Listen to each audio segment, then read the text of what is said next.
If you grew up near the Appalachian Mountains, you already know. Folks don't just make up stories out here, they remember them. I'd love to know, where are you tuning in from and what time is it right now? Drop it in the comments. It's wild how many of us are sitting in the dark, listening to the same story, scattered across different corners of the country. Hit the like button and subscribe. It helps more people find their way into these woods. Whether they should or not. Let's start. I was 28 the summer I convinced myself I needed one last reckless adventure before settling into a career. Most people in my position would book a trip overseas or burn through a credit card at some neon-lit city. I chose mountains. My father used to say that if you spend enough time alone in the Appalachian backwoods, you'll either come back with a sense of peace or never come back at all. I didn't take him seriously then, but I think about that line a lot now. My friend Caleb was the one who dragged me out there. He'd inherited this old family cabin near a place called Laurel Fork in West Virginia, a hulking structure that looked like it had been thrown together with railroad ties and stubbornness. It was isolated. No cell reception, no neighbors, no glow of distant towns. Just acres of hills, hemlock, and ridges that seemed to fold into each other forever. Caleb was 2 years younger than me, 26, with the kind of reckless streak that made people follow him into bad ideas just to see what would happen. I was the quieter one, steady, cautious, always double-checking the gas tank or counting the matches. We'd been close since high school, and every summer we promised to reconnect. That year we made good on it. For the first few days, life in the cabin was easy.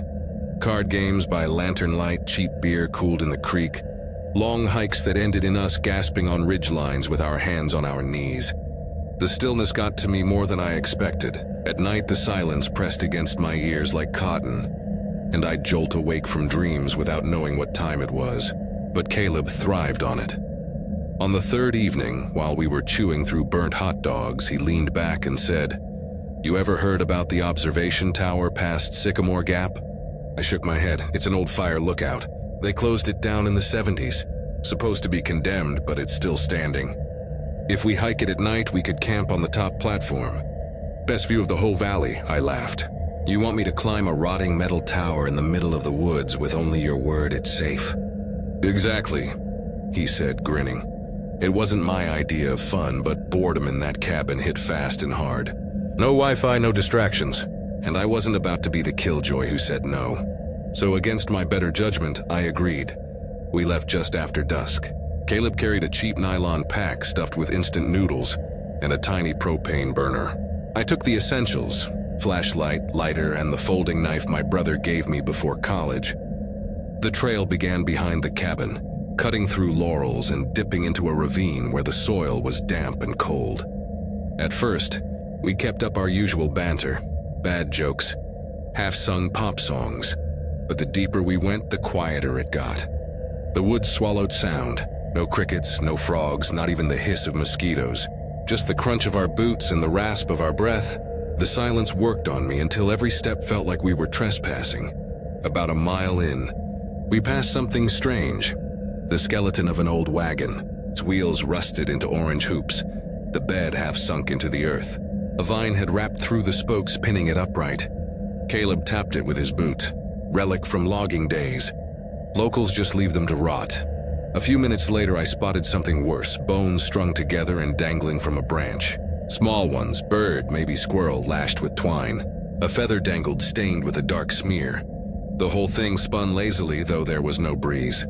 "Don't touch it," Caleb said, his voice quieter than before. "Old folk charm. My uncle used to call them warders. Keep bad things out, or invite them in," I muttered. We walked faster after that, and the forest seemed to press closer. By the time we reached the tower clearing, it was close to midnight. The structure rose above the trees like a rusted skeleton.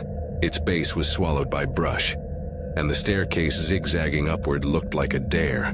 Some steps were warped, others missing entirely. The platform swayed faintly in the wind. "This is insane," I said, staring up. Caleb grinned. "Then it's perfect." We climbed slow, testing every step. Metal shrieked under our weight. Twice I thought the railing would snap clean off. My palms sweated so badly I nearly lost my grip. But we made it, standing on warped grating, staring out at a black sea of trees. Stars cut cold light across the valley, and for a while the fear melted. It was beautiful. We cooked noodles on the platform, laughing as the wind nearly toppled the pot. For an hour or two, I almost believed the whole trip had been worth it. Then I heard it crunch, not above, not beside, below. Something heavy moved through the brush at the base of the tower. Caleb killed his headlamp instantly. "Don't move," he whispered. The footsteps circled the tower. One slow step, then another deliberate counting. My breath turned shallow. I clutched the knife in my pocket until my hand went numb. The thing down there never spoke, never shuffled like an animal. Just paced, once, twice, 3 times. Then silence. I don't know how long we stayed frozen. When sleep finally took me, it was fractured and shallow. I woke at dawn, heart still racing, to see Caleb curled tight in his bag. But that wasn't the worst of it. Carved into the metal grating near my feet were letters. A name not mine. Not Caleb's, but fresh, jagged, cut into the rust. The date underneath was yesterday's. I woke Caleb. He swore up and down he hadn't done it. We argued until the sun cleared the ridge, and then we both laughed it off. But neither of us believed our own laughter. That night it got worse. I woke to the sound of my name. Not shouted, not even spoken. Whispered, as though someone was crouched just below the platform. "Eli?" It came again, drawn out, wrong. Like the speaker was practicing a sound they didn't understand. Caleb stirred. "Did you?" Before he finished, the steps began again. This time they didn't circle. They came straight to the base. I dared to look over the edge. A figure stood below, tall, too tall. Limbs jointed wrong. Shoulders sloping unevenly. Head cocked to one side as if it were broken. In its hand it held something long, maybe a branch or staff. It lifted it and tapped the tower leg. Once. The clang echoed up through the beams. I froze. Caleb cursed under his breath. Then the voice came again, but not mine this time. It was Caleb's voice. Or something wearing it. "Help me," it said. Same words, same tone, repeated like a recording. Caleb swore it wasn't him.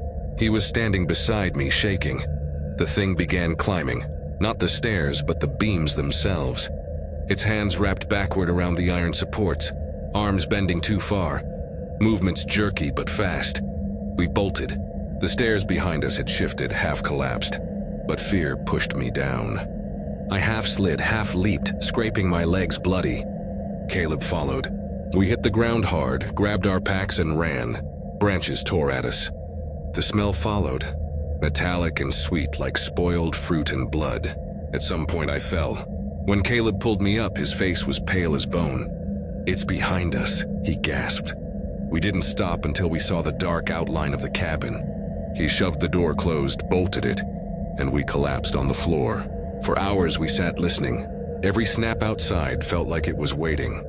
By morning, the woods were silent again. But silence didn't mean safety.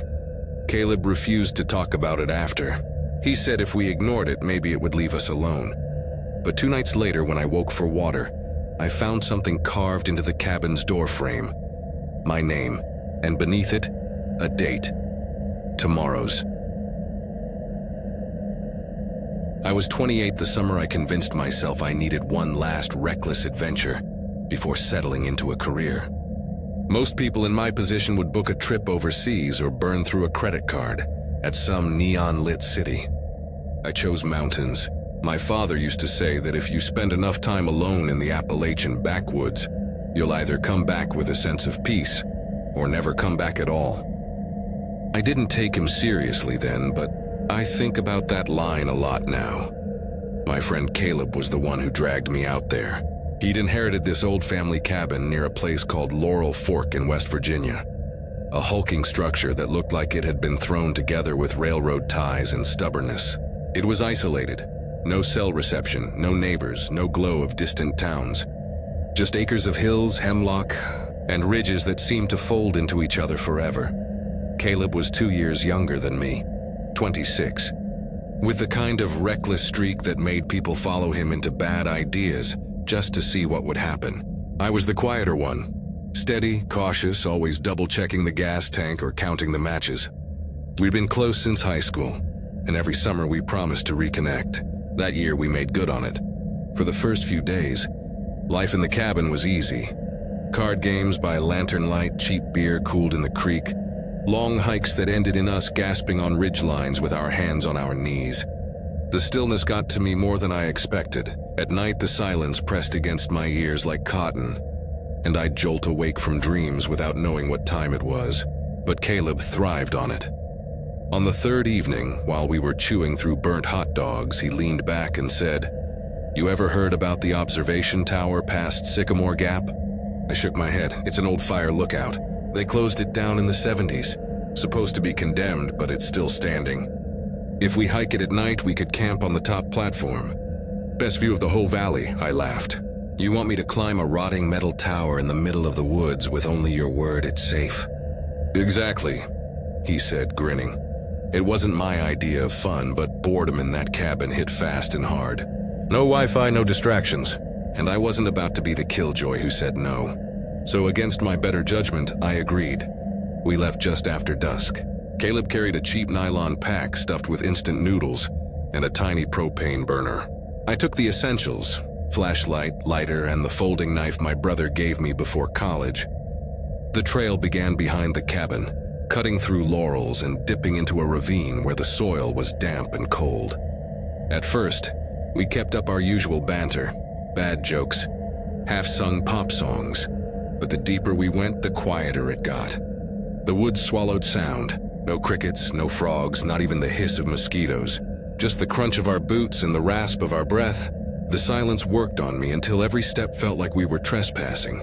About a mile in, we passed something strange. The skeleton of an old wagon, its wheels rusted into orange hoops, the bed half sunk into the earth. A vine had wrapped through the spokes, pinning it upright. Caleb tapped it with his boot. Relic from logging days. Locals just leave them to rot. A few minutes later, I spotted something worse, bones strung together and dangling from a branch. Small ones, bird, maybe squirrel, lashed with twine. A feather dangled, stained with a dark smear. The whole thing spun lazily, though there was no breeze. "Don't touch it," Caleb said, his voice quieter than before. "Old folk charm. My uncle used to call them warders. Keep bad things out, or invite them in," I muttered. We walked faster after that, and the forest seemed to press closer. By the time we reached the tower clearing, it was close to midnight. The structure rose above the trees like a rusted skeleton. Its base was swallowed by brush, and the staircase zigzagging upward looked like a dare. Some steps were warped, others missing entirely. The platform swayed faintly in the wind. "This is insane," I said, staring up. Caleb grinned. "Then it's perfect." We climbed slow, testing every step. Metal shrieked under our weight. Twice I thought the railing would snap clean off. My palms sweated so badly I nearly lost my grip. But we made it, standing on warped grating, staring out at a black sea of trees. Stars cut cold light across the valley, and for a while the fear melted. It was beautiful. We cooked noodles on the platform, laughing as the wind nearly toppled the pot. For an hour or two, I almost believed the whole trip had been worth it. Then I heard it crunch, not above, not beside, below. Something heavy moved through the brush at the base of the tower. Caleb killed his headlamp instantly. "Don't move," he whispered. The footsteps circled the tower. One slow step, then another deliberate counting. My breath turned shallow. I clutched the knife in my pocket until my hand went numb. The thing down there never spoke, never shuffled like an animal. Just paced, once, twice, 3 times. Then silence. I don't know how long we stayed frozen. When sleep finally took me, it was fractured and shallow. I woke at dawn, heart still racing, to see Caleb curled tight in his bag. But that wasn't the worst of it. Carved into the metal grating near my feet were letters. A name not mine. Not Caleb's, but fresh, jagged, cut into the rust. The date underneath was yesterday's. I woke Caleb. He swore up and down he hadn't done it. We argued until the sun cleared the ridge, and then we both laughed it off. But neither of us believed our own laughter. That night it got worse. I woke to the sound of my name. Not shouted, not even spoken. Whispered, as though someone was crouched just below the platform. "Eli?" It came again, drawn out, wrong. Like the speaker was practicing a sound they didn't understand. Caleb stirred. "Did you?" Before he finished, the steps began again. This time they didn't circle. They came straight to the base. I dared to look over the edge. A figure stood below, tall, too tall. Limbs jointed wrong, shoulders sloping unevenly, head cocked to one side as if it were broken. In its hand it held something long, maybe a branch or staff. It lifted it and tapped the tower leg. Once, the clang echoed up through the beams. I froze. Caleb cursed under his breath. Then the voice came again, but not mine this time. It was Caleb's voice, or something wearing it. "Help me," it said. Same words, same tone, repeated like a recording. Caleb swore it wasn't him. He was standing beside me, shaking. The thing began climbing, not the stairs, but the beams themselves. Its hands wrapped backward around the iron supports, arms bending too far, movements jerky but fast. We bolted. The stairs behind us had shifted, half collapsed, but fear pushed me down. I half slid, half leaped, scraping my legs bloody. Caleb followed. We hit the ground hard, grabbed our packs and ran. Branches tore at us. The smell followed, metallic and sweet like spoiled fruit and blood. At some point I fell. When Caleb pulled me up, his face was pale as bone. "It's behind us," he gasped. We didn't stop until we saw the dark outline of the cabin. He shoved the door closed, bolted it, and we collapsed on the floor. For hours we sat listening. Every snap outside felt like it was waiting. By morning, the woods were silent again. But silence didn't mean safety. Caleb refused to talk about it after. He said if we ignored it, maybe it would leave us alone. But 2 nights later, when I woke for water, I found something carved into the cabin's door frame. My name, and beneath it, a date. Tomorrow's. My parents weren't at war the way some families are. They didn't scream every night or break plates. But the house was suffocating all the same. My father worked 2 jobs and came home silent. My mother hovered over everything I did, and the air felt so heavy with resentment that I'd catch myself holding my breath without meaning to. I wasn't in crisis exactly, just desperate for somewhere else to exist, somewhere no one expected anything from me. That's why I called my aunt's husband, Ray. He had a shack near Seneca Rocks in West Virginia, way out in the Monongahela National Forest. I'd been there once as a little kid. I remembered a pump well, an outhouse, and endless green ridges that rolled into each other like waves. When I asked if I could stay a week, he didn't ask why. He just said, "Pack light. Don't wander west of the hollow." The drive from the bus station felt longer than it should have. Ray barely spoke, chewing tobacco and spitting out the window of his rusting pickup. When we finally pulled up, the shack looked like it had been swallowed by the woods. Half leaning, its roof patched with mismatched shingles, the porch sagging as if something heavy had sat on it for years. The only sound was the creak of chains from an old swing that had only 1 seat left. Inside was 2 rooms and a stove, everything damp with the smell of wood smoke and mildew. There was a dented pot on the counter, a bed that looked like it belonged in a hunting lodge, and a row of mismatched mugs hanging from nails on the wall. Ray gave me 3 rules while lighting a cigarette, with hands that trembled slightly. Don't touch the marked trees. Don't step inside stone circles. And don't follow voices after dark. I laughed nervously, thinking he was joking, but his face stayed flat. The first few days were uneventful. Without a phone signal or distractions, I just walked. The forest was dense and uneven, slopes spilling into valleys where the ground stayed dark even at noon. When I stopped to listen, the silence was unsettling. Not the ordinary quiet of woods, but something sharper, like all sound had been pressed out. No birds, no cicadas. Even the wind seemed reluctant to pass through. That's when I started noticing things. First, bones. Small ones at first. Rabbits, birds, picked clean and arranged neatly on rocks, sometimes threaded together with stringy fiber. Then bigger ones. The sun-bleached spine of a raccoon laid carefully against the base of a tree, ribs fanned out like a diagram. They weren't scattered the way nature leaves them. They were placed, then the carvings, symbols cut deep into bark. Not initials or dates, but crooked spirals, triangles split by jagged lines, circles within circles. Some looked like eyes, others like stick figures missing their faces. The strangest were the black handprints smeared around a few of them, child-sized, 5 fingers spread wide. What unsettled me most was how they shifted. I could swear I passed the same tree twice in different places. One morning a mark would be etched into a maple near the trail. The next day, it would be on a hemlock 100 yards away. When I finally asked about them over a supper of burned eggs, Ray didn't look up. "They're warnings," he muttered. "Don't ask twice." The silence after that was heavier than the air outside.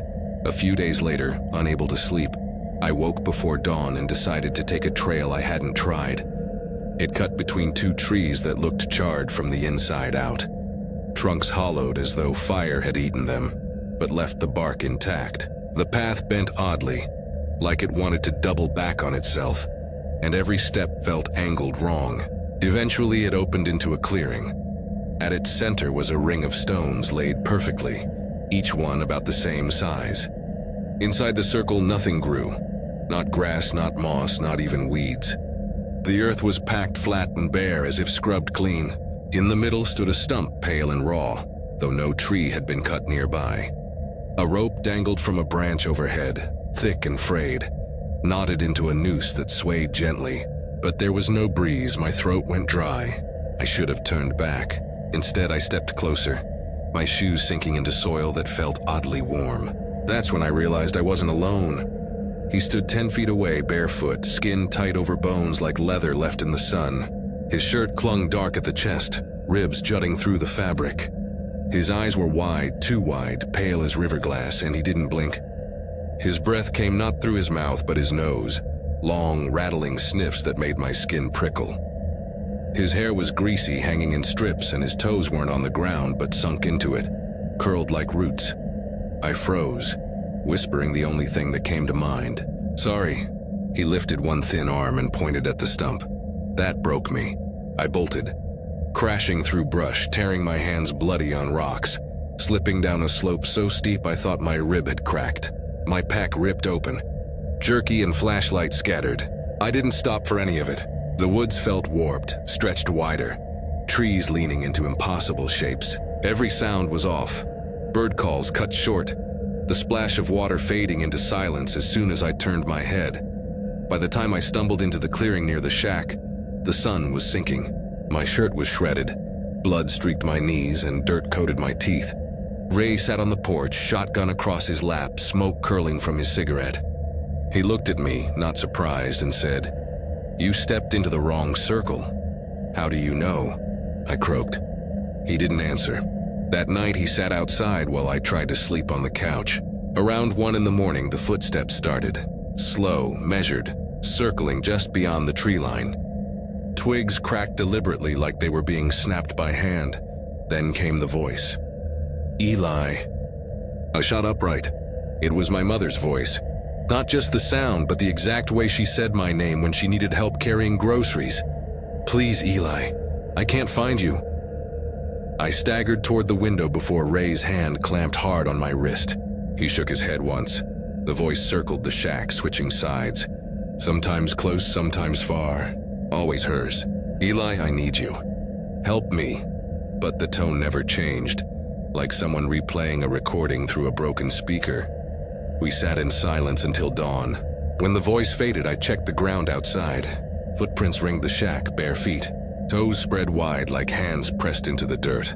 They stopped directly under my window, and then they vanished. No trail away, I packed before noon. Ray drove me to the bus without another word. Before I got out, he muttered, "You were lucky." Then he pulled away. I told my family I'd gotten homesick. They didn't ask questions. It's been 12 years since then.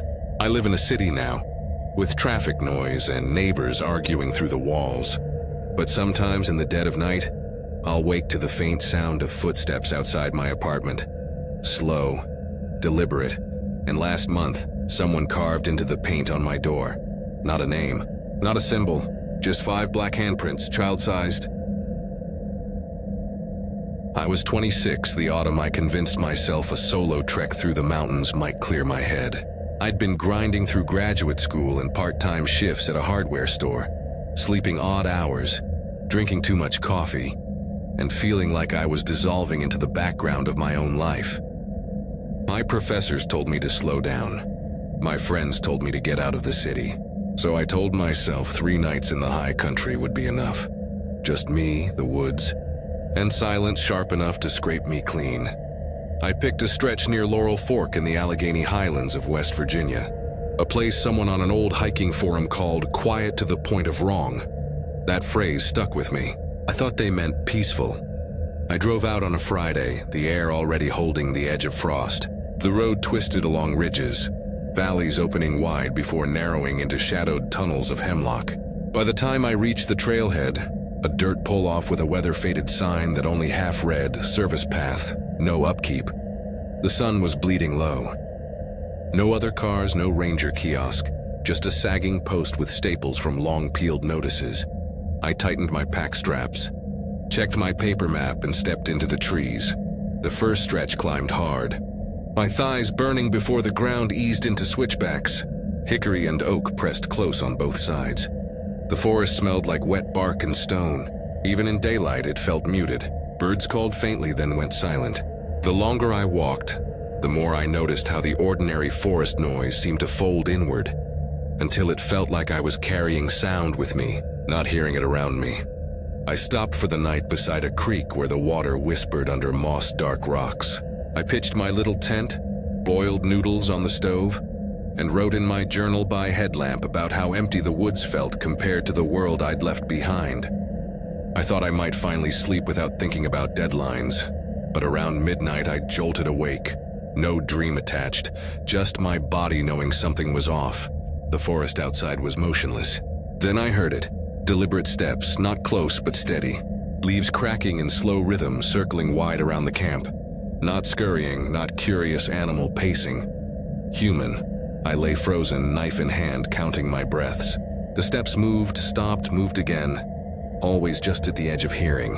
When silence finally returned, I didn't relax. I kept gripping the knife until dawn grayed the tent walls.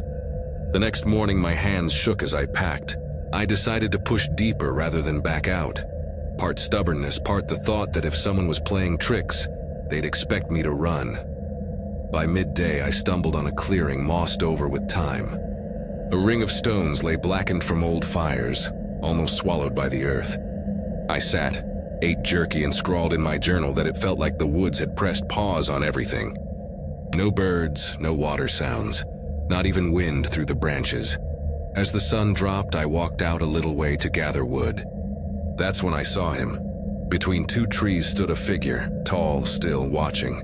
He wasn't moving through brush or stepping into light. He was simply there, as if he'd been waiting for me to look. "Hey," I called, voice cracking in the silence. No response. No shift of posture, just the faint tilt of a head. My throat dried. I backed away slow, step by step, until I was inside my camp again. I packed by headlamp, every snap of twig making me twitch, and spent the night curled with my knife on my chest. Sleep came in fractured bursts, chased by the sense that I wasn't the only one awake. By dawn, I was moving fast, too fast to notice how the trail seemed unfamiliar. Shadows stretched wrong. Rocks I thought I'd passed before were gone. The map looked less like a guide and more like a suggestion. A few miles from where the service road should have been, I froze. Parked between 2 leaning pines was a rust-red sedan, tucked where no road should have allowed it.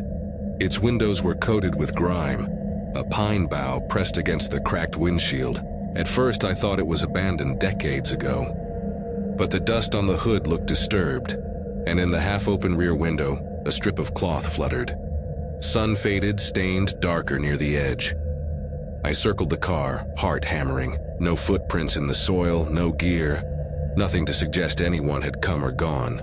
Just a dried smear of something dark across the back seat fabric, and an air freshener sagging from the mirror.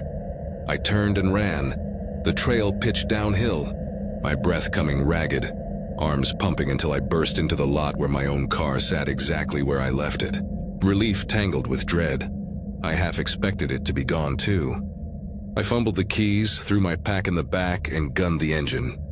I didn't stop until I reached a roadside motel 3 towns over. The fluorescent sign buzzed above a cracked lot, and the clerk behind the glass didn't care enough to ask my name. I paid in cash, slid into the stale-smelling room, and shoved a chair under the doorknob. Sleep didn't come. Around 3 a.m., I heard a sound outside, slow dragging steps pacing the lot. I crept to the peephole. A man stood in the yellow wash of the street lamp, tall, shoulders stooped. His boots looked caked in mud nearly to the knees. His gray jacket hung heavy with water. He faced the tree line behind the motel, unmoving, watching. He stayed there for 10 minutes without shifting.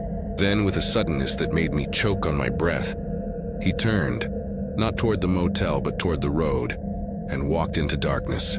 I pressed my back to the wall until sunrise. Knife gripped so tight my hand cramped. I left without checking out. Drove until the woods thinned into strip malls and phone bars returned. And told myself it was over. But last week, back in the city, I walked into my apartment stairwell and stopped cold. On the concrete wall at the bottom landing, smeared faintly in mud, was a handprint. Large, fingers splayed, palm pressed deep. And when I passed it again that night, there were two. It wasn't heartbreak that pushed me into it, not exactly. My life had just gone flat. A job I hated. A routine that felt like sleepwalking. Evenings that blurred together into the same bar stools and glowing screens. I wanted proof that I could live outside all of that, even if just for a handful of days. I had done weekend trips with friends before. Plenty of car camping, campfires, shared coolers full of cheap beer. But I had never gone truly alone. No safety net, no one to joke with if the woods got creepy, no second set of ears when branches snapped at night. That was the point. I wanted 4 days in the Appalachian backcountry, where it would just be me, my gear, and the silence. The place I chose was called Coldwater Hollow, tucked between ridges west of Seneca Rocks in West Virginia. I'd found it mentioned in a trail forum where someone said the Forest Service hadn't maintained those paths in years. That sounded exactly like what I needed. No crowds, no other tents, just forgotten trails and solitude.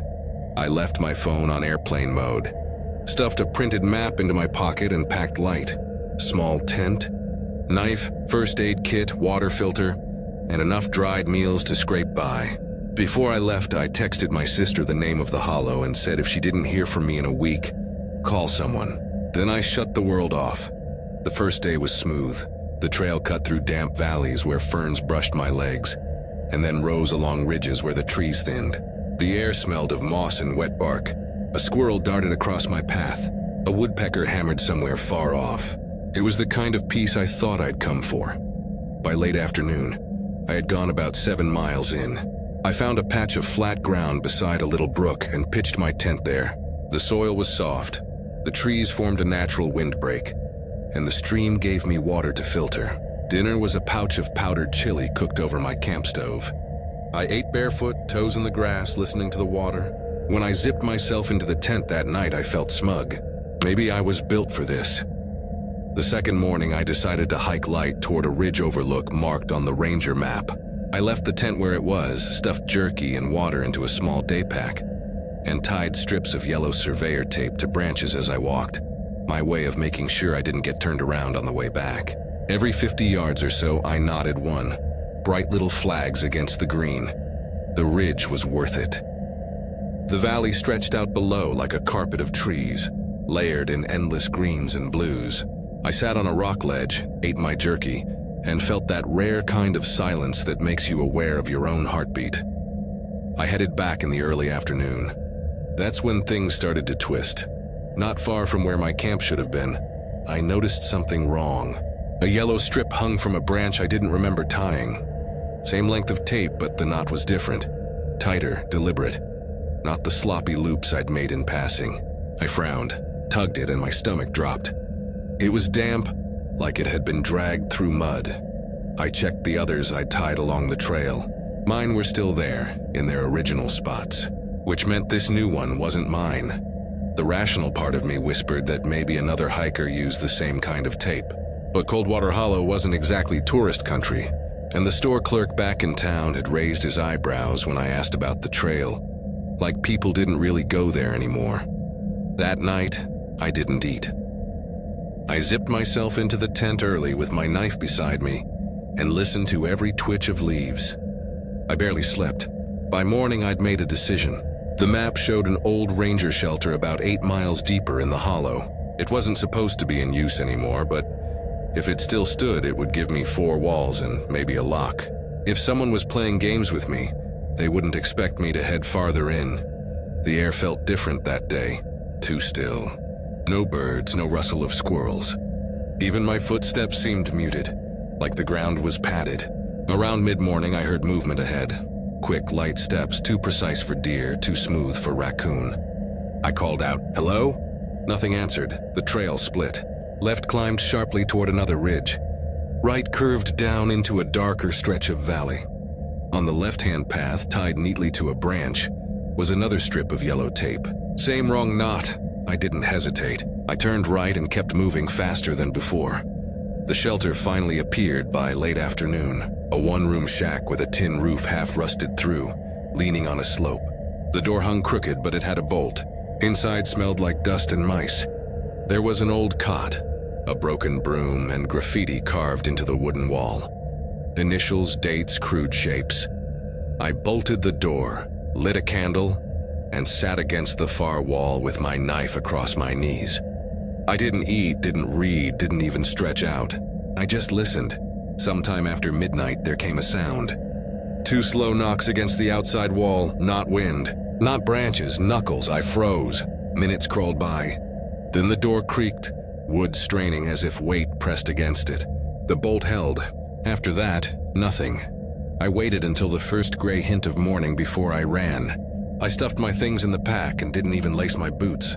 10 miles out, lungs on fire, I stumbled back into the gravel patch where my car still sat waiting.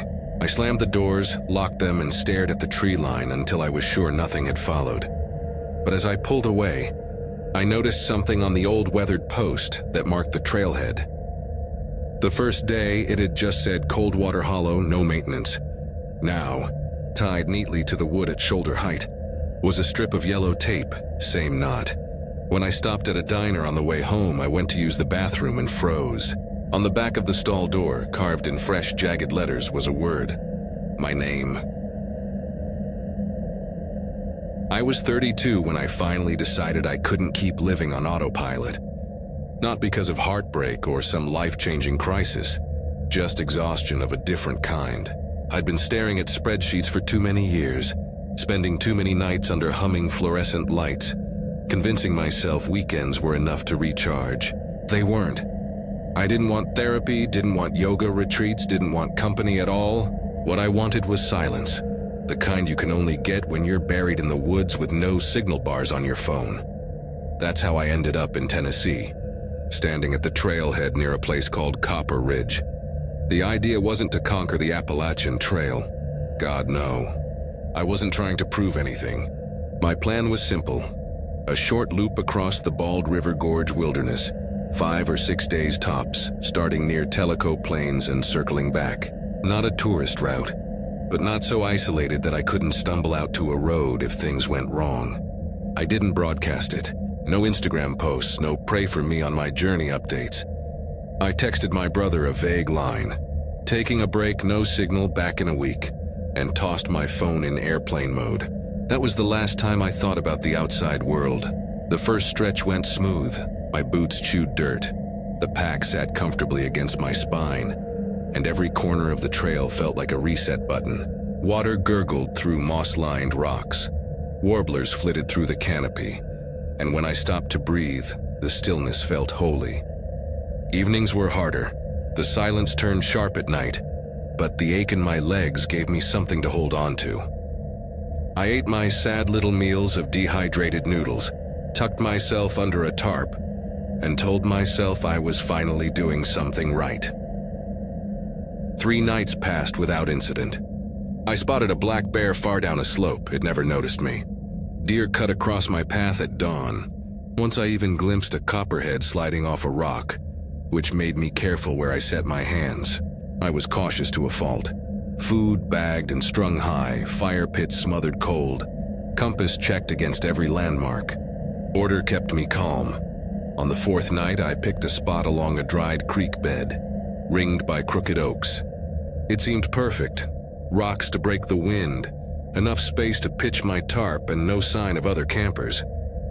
I boiled water, ate, and let myself sink into that bone-deep tiredness only hiking gives you. That's when I smelled it. It hit sharp and immediate, like someone had cracked open a battery and mixed it with copper pennies and sweet rot. My brain flared alarms before I even processed it. Wrong, dangerous, not natural. I thought maybe a raccoon had died nearby, so I searched. I combed the underbrush, climbed the slope above, checked around the trees. No bones, no tracks, not even flies. Just silence so heavy it felt staged. I forced myself back to camp, shoved food into my mouth without tasting it, and zipped into my sleeping bag long before full dark. I lay there gripping my pocket knife under the fabric, every muscle clenched.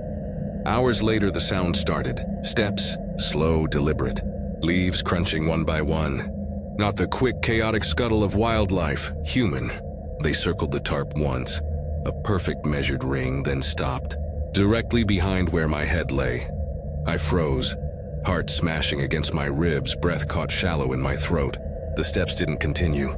They didn't retreat. Whoever or whatever it was just stood there. I clenched the knife so long my hand went numb. I didn't sleep. When dawn finally bled through the canopy, I crawled out to check.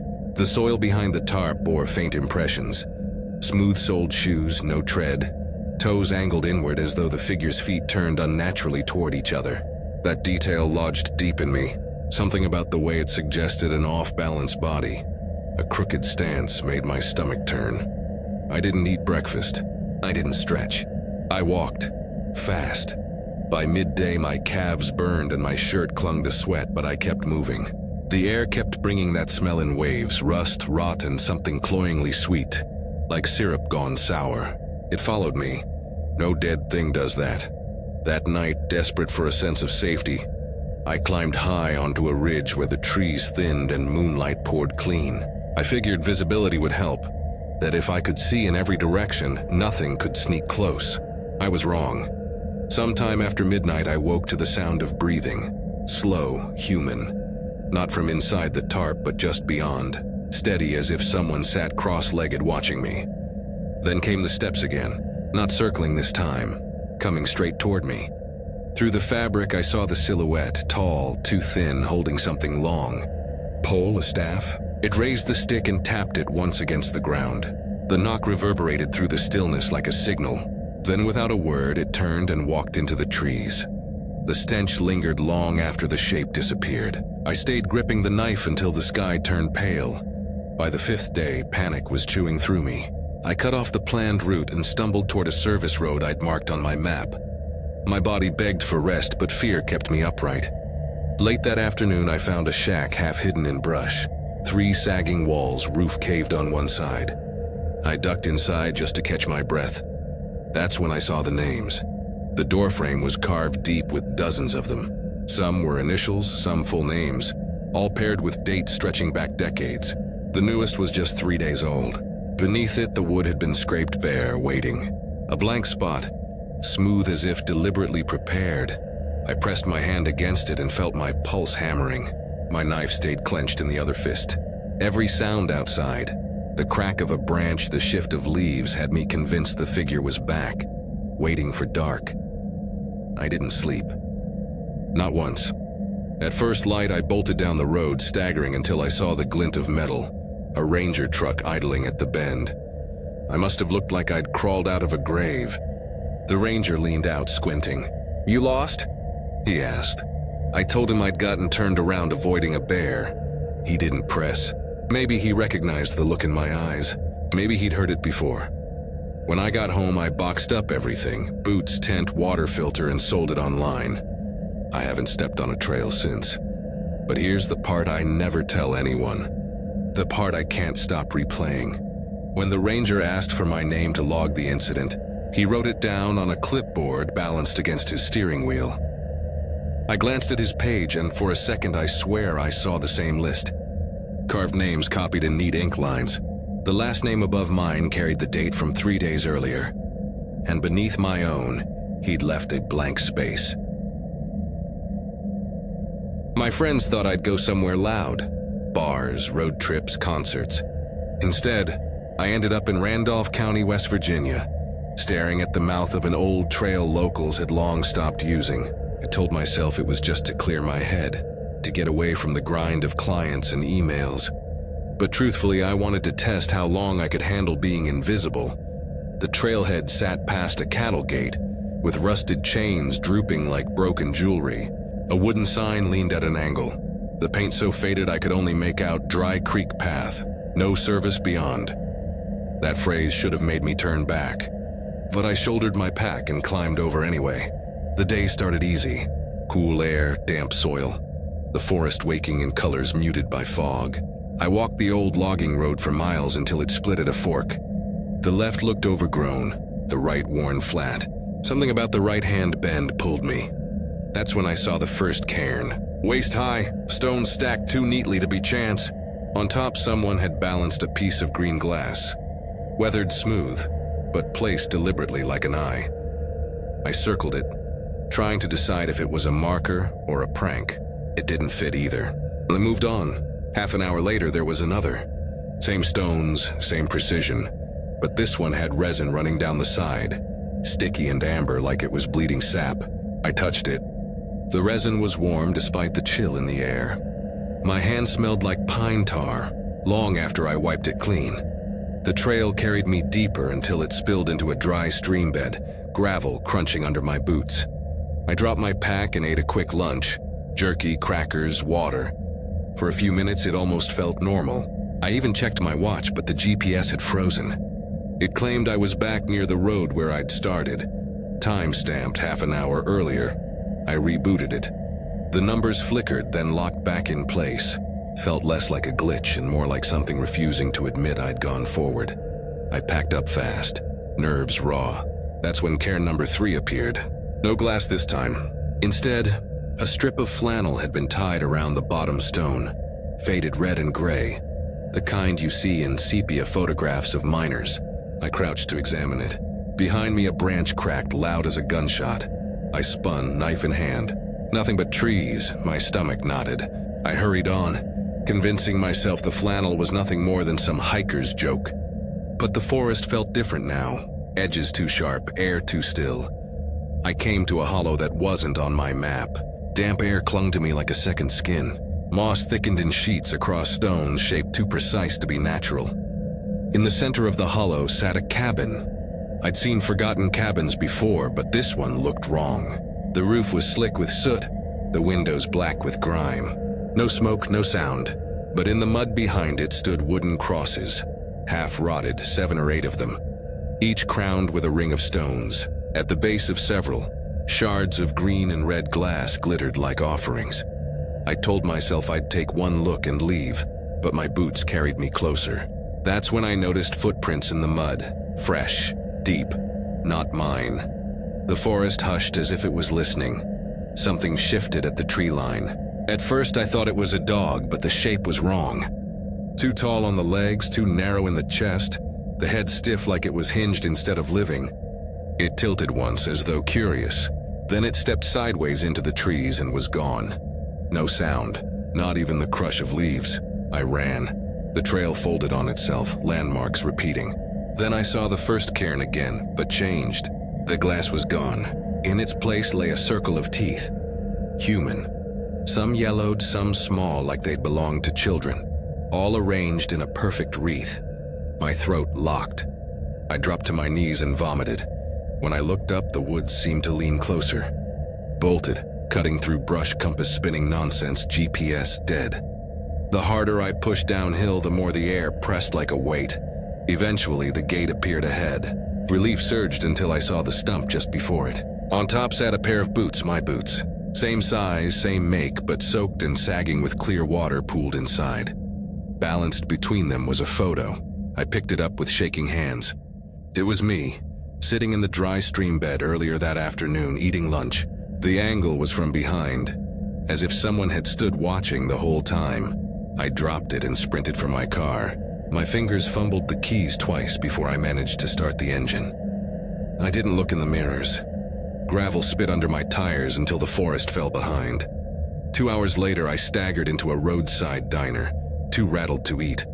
The waitress asked if I was okay.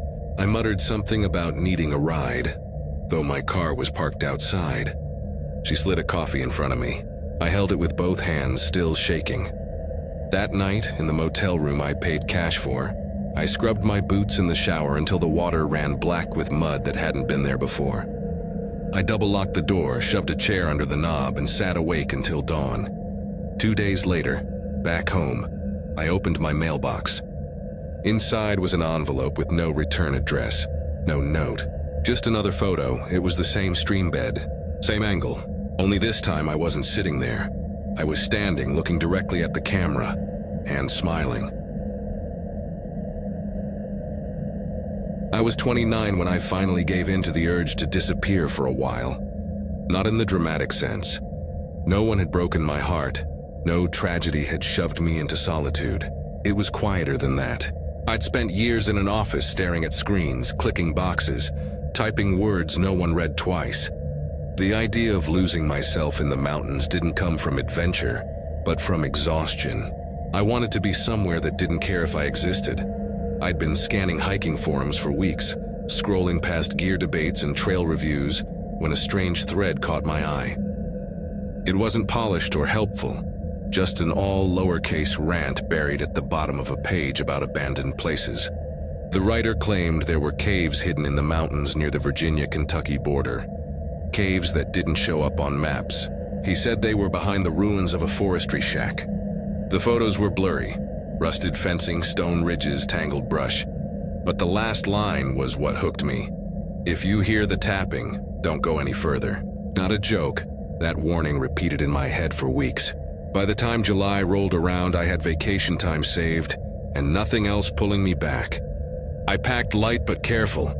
Headlamp, backup flashlight, cords, snacks, water filter, bivy sack, and the knife I'd had since high school. Then I drove west until cell service disappeared, and the roads narrowed to gravel ribbons. I camped off an old fire road the first night. The silence out there was thicker than I remembered. Even the cicadas cut out at intervals like someone muted them. I tried to write a journal entry by lantern, but gave up after half a page. The next morning, I followed the forum's vague directions. First a split creek, take the right branch, then a ridge shaped like a horseshoe. Then, if the post was true, the forestry shack, it was there. A squat building slouched into the hillside. Roof collapsed in on itself. Walls warped with mold and rot. A wooden sign leaned against the doorway, the words nearly erased by weather. The only legible letters read, Oakwell Outpost. Behind it, beyond a cluster of boulders, was a fence sagging under ivy. The metal was buckled outward at the bottom as if something had pushed through long ago. I ducked under. There was a path of sorts, not a trail so much as a faint line through the undergrowth. I followed it up the slope for nearly an hour. No birds, no insects. Just the crunch of my boots and the drumbeat of my breathing. The ridge narrowed until I spotted what I thought was a shadow. It was a fissure in the limestone, tall enough to squeeze through sideways. The air leaking out of it was cool and damp, carrying the smell of minerals. I tied my cord to a rock at the entrance and stepped inside. The temperature dropped instantly. My headlamp threw pale light across walls slick with condensation. The floor sloped down unevenly, forcing me to brace my hands against rock as I edged deeper. After only a few turns, daylight was gone. The tunnel widened into a chamber, and my light revealed carvings. Not graffiti, not initials. They were gouged deep. Spirals, crooked stick figures, circles intersecting in jagged patterns. One carving showed a tall figure looming over smaller ones, its arms stretched too long. Another looked like a ring of stones with marks scratched all around it. I raised my phone to take a picture, but the screen flickered white and froze. At the same time, my headlamp dimmed until shadows swallowed half the chamber. I smacked it with my palm until the beam steadied. That was when I heard it. Click. It echoed faintly, like two stones struck together somewhere down the tunnel. I froze. Every nerve awake. Click, click, not random. A pattern. Deliberate. The cord in my hand jerked. Hard, I dropped it instantly, panic tearing through me. The clicking stopped. I stood perfectly still, chest heaving, eyes straining down the tunnel. For a moment, there was nothing. Then movement. Something pale sliding low to the ground, too fast to focus on. Gone around the bend before I could be sure I'd seen it. That was enough. I bolted. The passage twisted tighter than I remembered. My light swung wildly, bouncing off slick walls. I slipped, slammed my shoulder against rock, stumbled forward anyway. The slope pitched downward. I slid on my side, grit grinding into my palms. My flashlight clattered away and died. I scrambled on hands and knees until I hit a smaller chamber. No exit in sight. My lungs burned. My ears rang with the silence. Then the sound returned. Click. Closer this time. Click, click. Something crawled into the edge of my beam. It moved on all fours, limbs jointed wrong, bending too far. Its skin was pale and taut over bone. Where a face should have been, there was only smooth skin stretched blank. A slit like a seam where a mouth might open. In its hands, it clutched 2 stones, black and polished. It knocked them together. Click, click, click. Then it tilted its head, dropped the stones, and opened that slit. The sound that came out wasn't a scream. It was the cave itself splitting open in noise. A metallic shriek so loud it rattled in my ribs. My light blinked once and died. I ran blind, my hands shredded on rock. My knees cracked against stone. Every slope felt vertical, every squeeze too narrow, but adrenaline forced me through. I clawed upward until a thin strip of daylight appeared. I threw myself toward it and tumbled out onto the ridge, gasping in sunlight. I didn't stop running until the fire road cut through the trees and my car appeared. I collapsed beside it, gulping air, waiting for the clicking to follow me out. It never did. I drove until I found a town with a diner and lights bright enough to sting my eyes. I sat in a booth, shaking, coffee untouched. Back home, I tried to find the forum post again. The thread was gone. The username deleted. No cache, no screenshots, nothing. But last week, when I opened my closet to grab my hiking boots, I froze. Stuffed inside the right boot was a stone. Black, polished smooth. When I lifted it, I swear I heard the faintest sound. Click. When I agreed to house sit for my aunt and uncle last fall, I told myself it was only about helping them out. They wanted a 2-week trip down to Myrtle Beach, and their usual neighbor who fed the cats had broken a hip. I didn't think much of it when they asked me. I had the time. I was on leave from my teaching job. A medical sabbatical, my principal called it. Though what it really meant was that I'd burned out so badly I'd stopped showing up. 34, single, and already feeling like a ghost in my own life. I told myself the cabin would be quiet, maybe even healing. They lived out in Highland County, Virginia, in the Alleghenies, west of anything most tourists ever see. You take winding roads that squeeze to 1 lane at blind corners, past 3 old churches in a row, and then there's nothing but forested ridges folding into each other like green waves.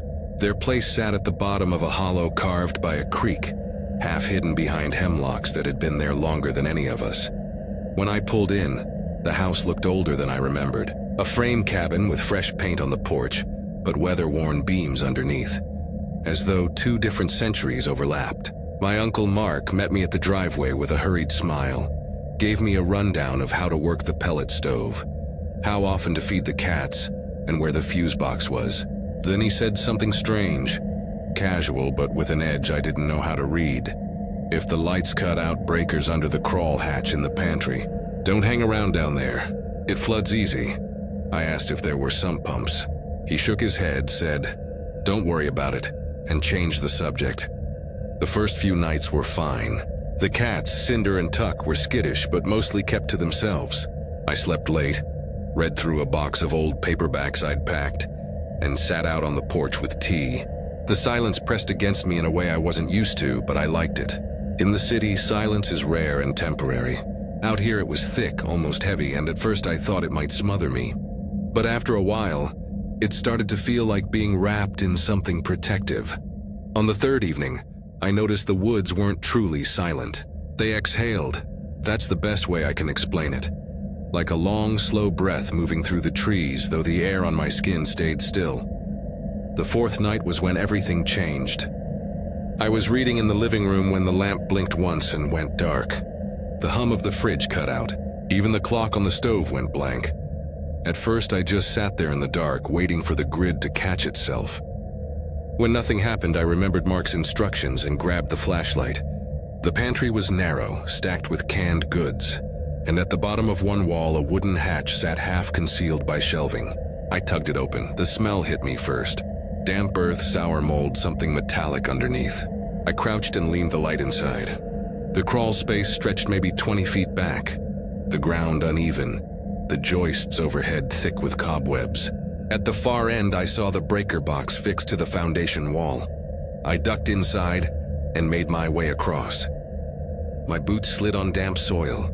Halfway there, something snapped under my foot. I froze, lifted the beam, and saw bones. Dozens of them scattered in the dirt. Small vertebrae, delicate ribs, what looked like a jaw too tiny to be anything but from a child. They were bleached pale, as if they'd been there a long time. I wanted to leave right then, but the cats needed warmth, and I couldn't sit in darkness wondering.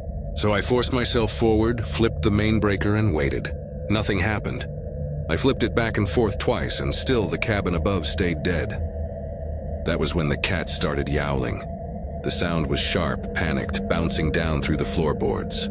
I scrambled back toward the hatch, nearly crawling. When I reached the pantry, I heard something else, a scrape, faint but steady, like fingers dragging across the joists overhead. I bolted out, slammed the hatch shut, and leaned against the door until my breathing steadied. When I stumbled into the living room, both cats were pressed against the sliding glass door, their bodies rigid, ears flat. Tuck hissed so hard I could see the spit glisten on the glass. I followed their gaze, lifted the flashlight, and froze. Smudges marked the outside of the glass. Not prints exactly, but long streaks, each one narrow and finger-like, as if someone with wet hands had pressed and dragged downward. Too long to be a child's, too uneven to be an adult's. 4 to a line, no thumbs. I backed away, my chest a drumbeat of panic. The cats didn't move until hours later, and by then I was sitting in the hallway with a kitchen knife clutched against my knee. By morning, the smears were gone. Not faded, gone. The glass was spotless, like someone had polished it. I called Mark and told him what happened. He was quiet for a long moment, then said, "Sometimes people from up the holler fool around. Don't let it get to you." His voice was flat, too practiced, like he'd said it before. That night I kept every light off, sat by the door with a thermos of tea and the knife again.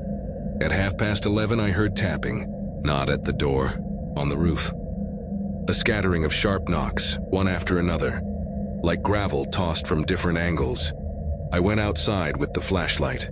The beam swept across shingles, and for just a second something small pulled back over the edge of the roof. Too quick to see clearly. Then I heard it, a whisper. Not words exactly, more like a voice trying to learn them. High-pitched, drawn-out, shaping my name with uncertainty. Eli, I froze. My parents called me Eli. No one else did. I backed inside, slammed the door, and locked it. The cats whined low, pacing tight circles, tails puffed like bottle brushes. When morning came, I climbed a ladder and checked the roof. More smears, same as the glass. 4 streaks side by side, dragged across the shingles. I told myself that was it. I was done. I started packing. As I moved through the kitchen, Tank, the husky-like dog I'd almost forgotten wasn't even here. That was Jason's in the original. Wait, let me adjust. Here. It was Cinder, the braver of the 2 cats. She froze in front of the pantry and began growling, low and rattling. Tuck darted under the table and refused to come out. I tapped the wall behind the pantry shelves, hollow. I hadn't noticed it before. Against every instinct, I shifted the shelving and found a second hatch low to the floor. Smaller. A crawl space within the crawl space. My flashlight barely reached the far end, but I saw what looked like scratches in the boards. Hundreds of them. Thin, shallow grooves cut into the wood as if clawed at by something desperate to get out, or in. That was enough. I shut the hatch, shoved the shelf back, and grabbed the cats. I called Mark, told him I was leaving. He asked, strangely calm, "Before you go, did you check the back corner under there? I left some traps last winter." "No," I snapped. "I'm not opening it again." He didn't argue. I didn't go home that night. I drove until the mountains thinned out and found a motel with buzzing neon and a lock that looked newer than the doorframe. I slept with both cats on the bed and a chair wedged under the knob.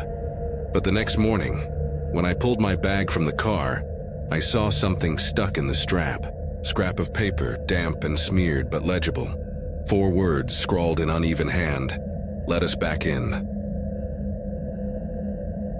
I was 31 the autumn I decided to disappear into the woods for a while. People thought I was running from the divorce, and maybe they were right.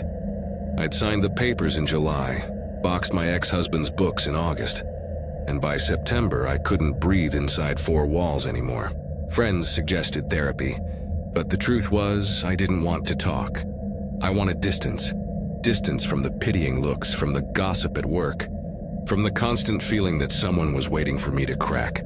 So I packed a tent, 3 days of food, a gas station burner phone, a map I'd printed off an old hiking forum, and a GPS so outdated it might as well have been a toy. No one was coming with me. I left a note for my sister with vague directions, southern West Virginia near Laurel Fork, and hit the road. The first day didn't feel ominous at all. I followed a broad trail up along the creek, the canopy glowing with orange leaves and the air crisp with the promise of cold. I found a patch of flat ground near water, strung up my little tent, and made powdered soup that tasted like salt and cardboard. When darkness came, I lay back and listened. The frogs clicked from the stream. Something cracked branches deep in the trees. Ordinary forest noises, nothing to think twice about. The second day, I veered off the trail. I don't know why. Maybe boredom, maybe curiosity, maybe just to prove to myself I wasn't scared. The path I chose was half buried in brush, nearly invisible except for a faint depression in the ground. It wound downhill into a dense knot of hemlocks where the light hardly touched the soil. That's where I saw the first carving. A face, chiseled deep into the bark of an oak. The features were crude but deliberate. Hollow oval eyes, a stretched mouth, lines cut with enough patience that they'd scarred into the wood. The expression wasn't angry or sad. It was blank, which made it worse. A little further on, I spotted another tree carved with the same shape. And then another. Always the same long face, always staring straight ahead. I told myself it was local kids, maybe hunters, maybe bored hikers with too much time. But the deeper I went, the older the carvings looked, moss creeping into the cuts like the forest itself was trying to erase them. The air grew stiller the further I pushed. Not quiet, still, like sound itself had drained away. By late afternoon, I stumbled on the remains of a cabin slouched against a slope. Half its roof had caved in, and the chimney leaned like a rotten tooth. The windows were jagged holes, the door a black gape. I didn't go inside. Something about the angle of it, the way it seemed to crouch in the earth, made my chest tighten. I circled once, snapped a picture on my phone, then noticed something by the threshold. A wooden figure, maybe 6 inches tall, carved from a branch. Its body was a stick, but its head was detailed. Long face, hollow eyes, stretched mouth, just like the trees. I left it where it was. That evening, I set up camp uphill, far enough that I couldn't see the ruin from my tent. I told myself it was coincidence, a strange relic of mountain folk craft. But when I tried to sleep, I felt the hammock move, not the sway of a breeze. This was sharper, like someone had brushed past and nudged it once. I lay still, clutching my knife. Then I heard it, a cough, short, dry, muffled from downhill. From the direction of the cabin, I didn't sleep until dawn. When I finally crawled out, I found a print in the dirt, barefoot, wide-toed, not mine. I packed quickly, heart hammering, and started moving west, abandoning the route I'd planned. The forest shifted as I walked. The air grew heavier. My footsteps sounded wrong, and the trees bore more carvings. Not just faces, now patterns. Spirals, crooked crosses, overlapping squares. Each symbol gouged deep enough to scar for decades. By midday, I reached a clearing and froze. Another cabin stood there, not ruined, intact. The roof was patched with tin, smoke curling thin from a barrel out back. Animal hides hung stiff from a line, their edges dark with old blood. On the porch lay a heap of burned clothing, shirts and jackets, blackened but still showing zippers and seams. The smell was worse than rot. Grease, char, something human clinging to the air. I crouched in the trees, barely daring to breathe. Then the door creaked. I didn't wait. I bolted downhill, stumbling over rocks, clawing at roots to pull myself forward. I heard nothing behind me. No chase, no footsteps, but the silence pressed closer, heavier. Hours later, legs shaking, I spotted a hunting stand nailed into a tree. 30 feet up, rickety ladder missing 2 rungs. I climbed anyway, hands trembling, ankle twisting on a loose board. At the top was a warped platform barely wide enough to crouch. I stayed there through dusk, through midnight. Every muscle knotted. Around 1 in the morning, the sound began. Footsteps, not rushed, slow, deliberate. One step, pause, another. Crunch of leaves below, then a voice, Mara. My stomach dropped. No one out here knew my name. Mara. Again, flat, calm, like reading it off a page. The ladder creaked. Something was climbing. I gripped my knife so hard my knuckles went numb. When the top rung shifted, I kicked. Hard. A shape fell backward into the dark. The thud when it hit the ground was final, sickening. But when I leaned over, there was nothing. Just black leaves, no figure sprawled, no sound of retreat. I scrambled down the back of the stand, ankles screaming, and ran until my lungs burned. No sense of direction, just the instinct to keep moving. Near dawn, I stumbled onto a dirt road. A pair of headlights cut through the trees, and I lurched into their path. A truck screeched to a halt, the driver jumping out, shouting.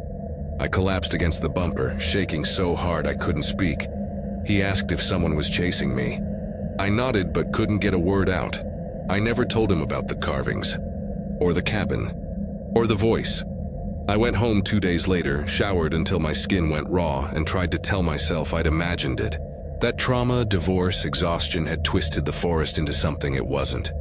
But last week, I noticed something outside my apartment window. A maple tree scarred into its bark, a face, long, hollow eyes, mouth stretched thin, and underneath freshly carved letters spelling one word, Mara.